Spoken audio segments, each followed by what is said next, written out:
பார்த்தீங்கன்னா நிவர் புயலில் பார்த்தீங்கன்னா பயங்கரமாக நிவர் புயல் வந்து 2 நாளாக புயல் காற்றடிச்சதுனால பாதி இடத்துல வந்து மரம் ஒயர் மேலே விழுந்துடுச்சு. அந்த ஒயர் மேலே விழுந்தனால நிறைய எலக்ட்ரிஷியனுக்கு ரொம்ப கஷ்டம்தான். பார்த்துக்கோங்க, எல்லா பசங்களும் வீட்டில் பத்திரமா இருங்க. மழை பெய்யுது, என்னடா மழை நின்றுச்சுன்னு சொல்லிட்டு வெளியே ஓடி வந்துடாதீங்க. மழை வந்து பயங்கரமாக பெய்யுது. அந்த மழையில் வந்து நிறைய ஒயர்லாம் கீழே விழுந்து போயிருக்கோம். அந்த விழுந்து போன ஒயர் மேலே காலத்தை போட்டு கால் கீழே வச்சிடாதீங்க.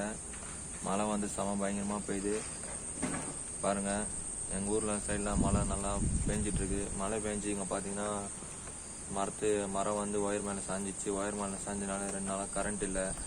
ஏதோ சார்ஜர் வந்து பக்கத்து ஊரில் போட்டுட்டு நம்ம முக்கியமான எதனாச்சும் கால்ஸ்லாம் வரும்னு சொல்லிட்டு தான் நம்ம வச்சுருக்கோம். என்ன எமர்ஜென்சி கால்ஸ்லாம் வரும், மெயினான கால்ஸ்லாம். சார்ஜரை வந்து காலி பண்ணிடாதீங்க. மழை வந்து பயங்கரமாக பெய்யுது. ஏரியிலலாம் கலங்கள் பயங்கரமாக போகுது. நிறைய பேர் மீன் பிடிச்சிட்ருக்காங்க. எல்லா ஊர்லேயும் நல்லா மீன் வந்து நல்லா போகும். ஏரியில் ஜாலியாக சந்தோஷமாக இருப்பீங்க.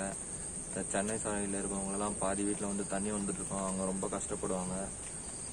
அவங்களுக்கு வந்து உங்களால் சென்னை சைடில் இருக்கவங்கள உங்களால் முடிஞ்ச ஹெல்ப் நீங்களும் பண்ணுங்கள். என்னால் முடிஞ்ச ஹெல்ப் நானும் பண்ணுவேன். கூடிய சீக்கிரத்தில் அந்த ஹெல்ப் பண்ண வீடியோ உங்களுக்கு கூடிய சீக்கிரத்தில் நானும் போடுறேன்.